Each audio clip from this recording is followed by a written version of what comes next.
ഹിന്ദുമതത്തിൽ നിന്നും മാറി മറ്റു മതങ്ങൾ സ്വീകരിച്ച ചിലരുമായി കൂടുതൽ പരിചയപ്പെടുന്നതിനൊരവസരമുണ്ടായി.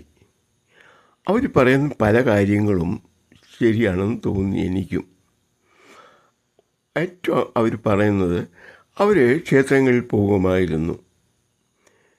വല്ലപ്പോഴൊക്കെ പോയിരുന്നുള്ളൂ.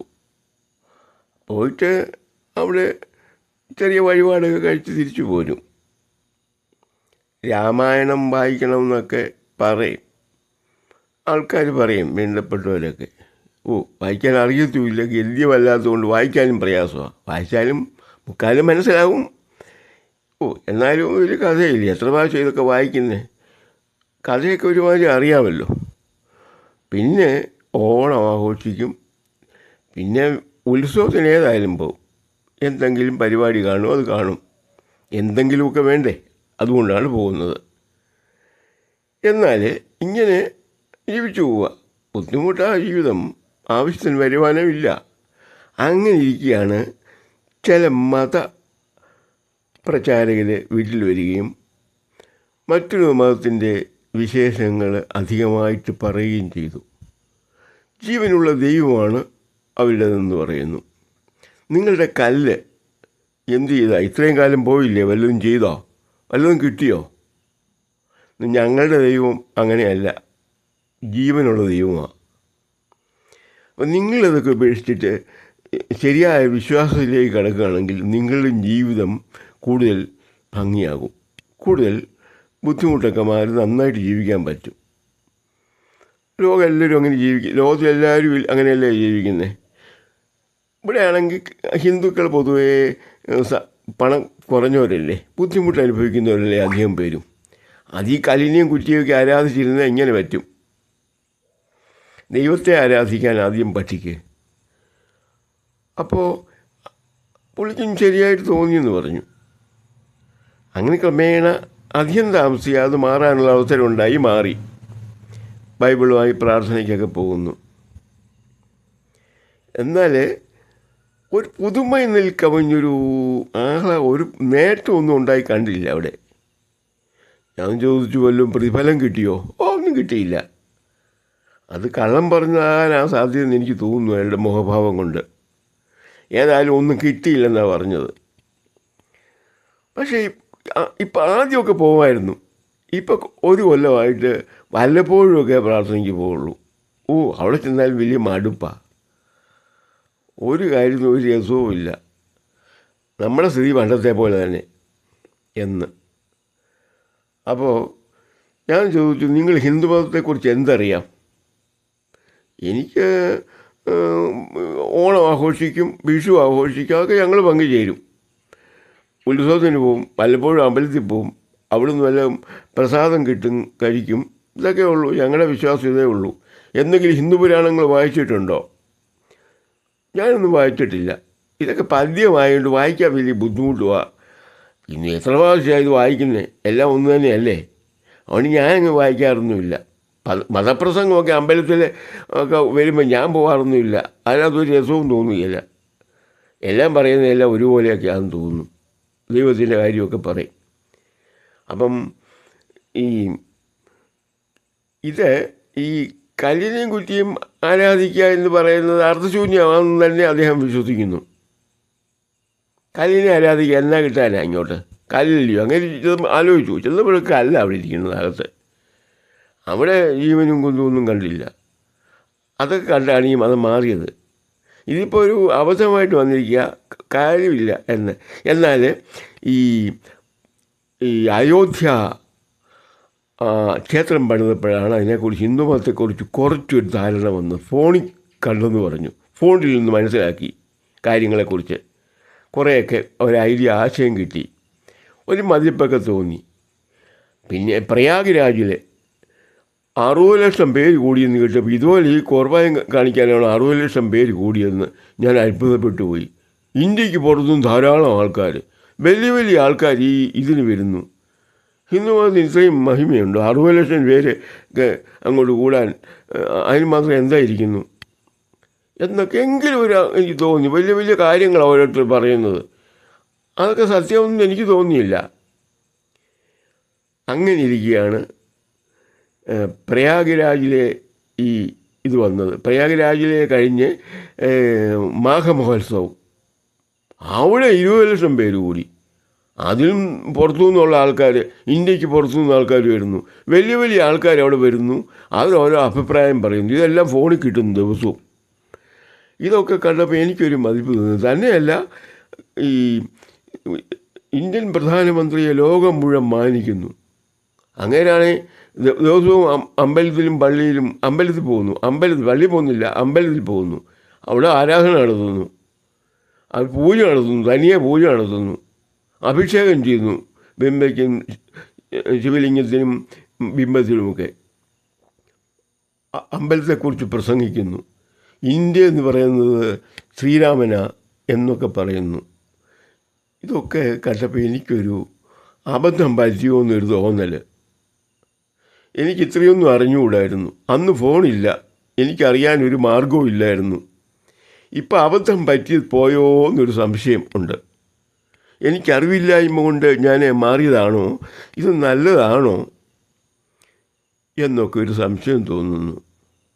ഇപ്പോഴാണ് തോന്നുന്നത്. മുമ്പൊരിക്കലും ഇത് തോന്നിയിട്ടില്ല. കല്ലിനെയൊക്കെ ആരാധിച്ച് എന്നെ കിട്ടാനാണ് വിചാരിച്ചത്. അങ്ങനെയാണെങ്കിൽ ഇത്രയും വലിയ മഹാത്മാക്ക് വലിയ വലിയ ആൾക്കാർ ധാരാളം ഈ കുംഭമേളയ്ക്കും ഈ മാഘമഹോത്സവത്തിനും അയോധ്യയിലും വലിയ ക്ഷേത്രങ്ങളിലൊക്കെ പോകേണ്ട കാര്യമുണ്ടോ? ഞാൻ ചോദിച്ചു, ഗുരുവായൂർ പോയിട്ടുണ്ടോ? പോയിട്ടില്ല. എന്നാൽ ഒരു ദിവസം 1 ലക്ഷം പേരെങ്കിലും എല്ലാ ദിവസവും അവിടെ ഉണ്ട്, സന്ദർശനം വരും. രാത്രി 9 മണി കഴിയുമ്പം ക്യൂ നീന്നു തുടങ്ങും. പിറ്റേ ദിവസം വെളുപ്പിന് 3 മണിക്ക് നട തുറക്കുമ്പം കയറാനായിട്ട്. അത്ര ക്യൂ അവിടെ, അത്ര ഭയങ്കരമാണ് ആൾ കൂടുന്നത്. മൂകാംബിക പോയിട്ടുണ്ടോ? പോയിട്ടില്ല. അതൊക്കെ ഒത്തിരി ദൂരെയല്ലേ. ഞാൻ പറഞ്ഞു അവിടെ ചെല്ലണം. അവിടെ 50,000 പേര് ഒരു ദിവസം മിനിമം വരും. അവിടെ എന്ത് ജനമാണ് വരുന്നത്? സിനിമാ നടന്മാരെല്ലാം വരും. എന്നും ഏതെങ്കിലും ഒരു നടൻ കാണും ഇന്ത്യയിൽ നിന്നുള്ളത്. നമ്മുടെ നടന്മാർ മോഹൻലാൽ ഉൾപ്പെടെ, യേശുദാസ് ഉൾപ്പെടെ അവിടെ സ്ഥിരം വരുന്ന ആളുകളാണ്. ആഹാ, അതൊക്കെ ഞാൻ കണ്ടിട്ടുണ്ട്. യേശുദാസ് വരുമെന്ന് ഞാനും വായിച്ചിട്ടുണ്ട്. ഞാൻ പറയുന്ന എല്ലാ നടന്മാരും നടികളും അവിടെ വരും. അത് കാര്യമുള്ള കാര്യമാണോ? ഞാൻ പറഞ്ഞ അതെ, ഇന്ന് പോകുന്നത് നല്ലതാണ്. അല്ലെങ്കിൽ പിന്നെ ഇത്രയും ആൾക്കാർ കൂടുമോ? തന്നെയല്ല, ഇത്ര കൂടുതൽ ആൾക്കാർ വിശ്വസിക്കുന്ന മഹാക്ഷേത്രങ്ങൾ നിലനിൽക്കുന്നില്ലേ? ആ ക്ഷേത്രങ്ങളിൽ ഇത്രയേറെ വലിയ കളക്ഷൻ വരുന്നത് എങ്ങനെയാണ്? തിരുപ്പതിയിൽ അങ്ങനെ ഈ ചുറ്റുപാടുള്ള 2-3 അമ്പലത്തിലൊക്കെ പോയിട്ടുള്ളൂ. അവിടുത്തെ കാര്യങ്ങളെ അറിയാവുള്ളൂ, കൂടുതലൊന്നും അറിയത്തില്ല. പത്രത്തിൽ ഇതൊന്നും വരുന്നില്ലല്ലോ. ഈ ഫോൺ വന്നേ പിന്നെ ഇതൊക്കെ മനസ്സിലായെന്നാണ് പറഞ്ഞത്. ഈ ഫോണുമൊക്കെ അതിനകത്ത് എപ്പോഴും എല്ലാ കാര്യങ്ങളും ഒത്തിരി വിശദീകരിച്ചു തരുന്നു, ചിത്രങ്ങൾ സഹിതം, അവിടുത്തെ ആരാധനാക്രമങ്ങൾ ഉൾപ്പെടെ. ധാരാളം ആൾക്കാർ അതുപോലെ ചിത്രങ്ങൾ ഈ മാഘമഹോത്സവത്തിൻ്റെയൊക്കെ വന്നിരുന്നു. പ്രയാഗരാജ് ഇത് മുഴുവൻ കണ്ടപ്പോൾ ഇത് മാറുന്നത് വലിയൊരു അബദ്ധമായിപ്പോയി. ഇത് പാടില്ലായിരുന്നു. എനിക്കത് അറിയാതെ പറ്റിയതാണ്. ഒന്നും ഞാൻ മനസ്സിലാക്കിയിട്ടില്ല, പഠിച്ചിട്ടില്ല. പ്രായമുള്ള ആളാണ് പറയുന്ന. ആളിനൊരു 60 വയസ്സ് വരും. അദ്ദേഹം പറയുന്ന പുള്ളിയുടെ അപ്പനും ഇതൊന്നും അറിയത്തില്ല, പുള്ളിയുടെ അച്ഛനും ഇതൊന്നും കേട്ടിട്ടുമില്ല, ഇതൊന്നും അറിയത്തുമില്ല. അവരും അമ്പലത്തിൽ വല്ലാതെ ഒരുക്കി പോവും, അത്ര തന്നെ.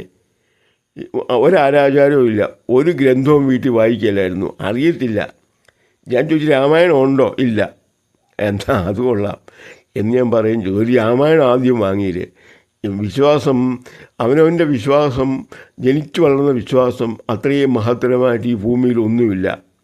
ജനിച്ചു വളർന്ന മതത്തെക്കുറിച്ച് പഠിക്കാതിരിക്കുന്ന, മനസ്സിലാക്കാതിരിക്കുന്ന അവനവൻ്റെ കുറ്റമാണ്. മറ്റൊരാളെ കുറ്റം പറഞ്ഞിട്ട് കാര്യമില്ല. ചെറുത്താനും കടലിലും മാറ്റി എങ്ങും അല്ലാത്തൊരവസ്ഥയിൽ വന്ന ഒരവസ്ഥ സംഭവിക്കാതിരിക്കണമെങ്കിൽ ഇനിയെങ്കിലും വല്ലതും വായിച്ച് നോക്കാം. അപ്പോൾ തിരിച്ച് പോകാൻ പറ്റുമോ എന്നൊന്ന് ആലോചിക്കാൻ ഒരവസരം വരും. അതായത് ആദ്യമായിരുന്ന മതത്തിലേക്ക് തിരിച്ചു പോകാൻ പറ്റുമോ, അങ്ങനെ പോകണോ എന്നൊന്നുകൂടെ ഇനി ആലോചിച്ചിട്ടേ ചെയ്യാവുള്ളൂ. അങ്ങോട്ടും ഇങ്ങോട്ടും മാറിയും മറിച്ചും നിൽക്കരുത്. തിരിച്ച് വരാൻ പറ്റുവാണെങ്കിൽ, അതുപോലെ താല്പര്യമാണെങ്കിൽ ആലോചിച്ചിട്ട് പഠിച്ചിട്ട് വേണമെങ്കിൽ അങ്ങനെ ചെയ്യാമായിരിക്കും എന്ന് ഞാൻ അഭിപ്രായം പറഞ്ഞു. അദ്ദേഹം മുഖത്ത് തന്നെ വല്ലാത്തൊരു മാനസിക ഒരു വിഷമമുള്ള പോലെയാണ് കണ്ടത്. അതൊരു ഫാമിലിയാണ്, അവരെല്ലാവരും ഒന്നിച്ചു മാറിയതാണ്. അദ്ദേഹം പറഞ്ഞ് ഇതേ അഭിപ്രായമുള്ള ഒത്തിരി പേര് വേറെ ഉണ്ടെന്നൊക്കെയാണ്. അപ്പം ഈ മാറിപ്പോയവർക്ക് പലർക്കും സുഖകരമല്ല അവർ തൃപ്തി അനുഭവിക്കുന്നില്ല, ദുഃഖമാണ് അനുഭവിക്കുന്നത്. മാറിയതുകൊണ്ട് അങ്ങനെ അങ്ങ് പോകുന്നെന്ന് മാത്രമേ ഉള്ളൂ. ഇത് അറിവുള്ളവർ ഈ കാര്യം മനസ്സിലാക്കി അവർക്ക് വേണ്ട സഹായം ചെയ്താൽ അവർ നേരത്തെ ഉണ്ടായിരുന്ന മതത്തിലേക്ക് തിരിച്ചു പോകും. അവർക്കതിനെ ഉള്ള ഒരു അറിവില്ലായിരുന്നവരവരെല്ലാവരും. ഒത്തിരി വിദ്യാഭ്യാസമോ ഒത്തിരി അറിവോ ഒന്നും ഉള്ളവരല്ല. ഇങ്ങനെ ഓരോ പ്രലോഭനത്തിൻ്റെ പുറത്തങ്ങ് മാറിപ്പോവും ഓരോ ദുർബല നിമിഷത്തിൽ. ഒരു പണവും കിട്ടിയിട്ടില്ലെന്ന് പുള്ളി പറയുന്നു. അത് ശരിയാണോ എന്ന് അറിഞ്ഞുകൂടാ. ഏതായാലും എല്ലാവരും മനസ്സിലാക്കേണ്ട ഒരു സംഗതിയാണ്. മനുഷ്യൻ എന്തുകൊണ്ടാണ് ഈ മതം മാറുന്നതെന്ന്, എങ്ങനെയാണ് മാറിപ്പോകുന്നത് എന്ന് അറിയാനതൊരു ഉപാധിയാണ്. ഇത് പലരുടെ അഭിപ്രായമുണ്ട്. ഇതുപോലെ തന്നെ അറിവില്ലാഴിയാണ്, ഒന്നും അറിഞ്ഞുകൂടാ. ക്ഷേത്രത്തിൽ പോയി അവർ പറയുന്നത് ശരിയാണ്, കല്ലാണ് അവിടെ ഇരിക്കുന്നത്, അവിടെ ഒരു ദൈവവും ഇല്ല എന്നൊക്കെ തോന്നിയെങ്കിൽ ആരെങ്കിലും പറയുമ്പോഴേ ശരിയാണെന്ന് തോന്നും. പറയുന്നത് വരെ ആരെങ്കിലും പറയുന്നത് വരെ അതൊന്നും ചിന്തിക്കാൻ പോവുകയില്ല. അമ്പലത്തിൽ പോലെ അല്ലെന്ന് ആരും പോകുന്നു അമ്പലത്തിൽ, അത്രേ ചിന്തിക്കുകയുള്ളൂ. ഇത് നല്ലപോലെ ഒരു എല്ലാവരും മനസ്സിലാക്കേണ്ട ഒരു കാര്യമായത്. എങ്ങോട്ടിരുന്ന് മാറുന്നതിന് മുമ്പായിട്ട് നല്ലപോലെ ആലോചിക്കേണ്ട വിഷയമാണ്. അറിവുള്ളവരുമായിട്ട് എന്തെങ്കിലും ആരിലും ഒന്ന് പറഞ്ഞാൽ പ്രലോഭനത്തിൽ വീഴുന്ന ആൾ വ്യക്തിത്വം വളരെ വീക്കാണ്, ദുർബല ഹൃദയനാണ് എന്നൊക്കെയല്ലേ ഇതിൽ നിന്ന് വ്യക്തമാകേണ്ടത്. ദുർബല ഹൃദയമുള്ളവർക്കാണ് ദൈവങ്ങളെ മാറി മാറി പോകണമെന്ന് തോന്നുന്നത്. അങ്ങനെ മഹത്തുക്കൾ ആരും അങ്ങനെ ചെയ്യുന്നവരല്ല. അവർ ജനിച്ചു വീണ മതത്തിൽ അവർ ശരിയായ ആശയം അവരിൽ ഉള്ളത് അങ്ങനെയുള്ളതാണ്. മറ്റൊന്നുമായിട്ട് ചേർന്ന് വരുമ്പം വെള്ളവും എണ്ണയും തമ്മിൽ ചേരുന്ന പോലെ ഇരിക്കും. ശരിക്കും ചേരുകയില്ല ജീവിതത്തിൽ. പല തലമുറകളോട് ഒരു പക്ഷേ ക്രമേണ മാറ്റം വന്നേക്കാവുന്നല്ലാതെ ആ ഒരു തലമുറയിൽപ്പെട്ട ആർക്കും അത് ശരിക്കും ഉൾക്കൊള്ളാൻ ഒക്കുകയില്ല. അങ്ങനെ മാറിയാൽ അതൊരു വലിയ അബദ്ധമാണെന്ന് തോന്നിപ്പോവും. പറ്റിപ്പോയ അബദ്ധമാണ്, നിരാശയായിരിക്കും ജീവിതത്തിൽ അങ്ങോളം ഇങ്ങോളം. അതൊന്നും അറിഞ്ഞിരിക്കണം എല്ലാവരും. ഇത് പലരിൽ നിന്നും പലപ്പോഴും ഇതേ സൂചന വന്നിട്ടുണ്ട്. ഈ അടുത്ത കാലത്ത് തുറന്നു പറഞ്ഞത് ഇതുപോലെ ഒരു വ്യക്തിയാണ്. 4 പേര് ഉള്ള ഒരു ഫാമിലിയിലൊരു അംഗമായത്. വലിയ ബുദ്ധിമുട്ടില്ലാതെ കഷ്ടിച്ച് കഴിയുന്നു, വലിയ കുഴപ്പമില്ല. ചില തൊഴിലൊക്കെ ചെയ്യുന്നുണ്ട്. ഇങ്ങനെയുള്ള ആൾക്കാർ ഇതേപോലെ പലരും ഉണ്ട്. ഈ മതം മാറിയവർ അവർ ദുഃഖിതരാണ്, സുഖമല്ല അവർ അനുഭവിക്കുന്നത്.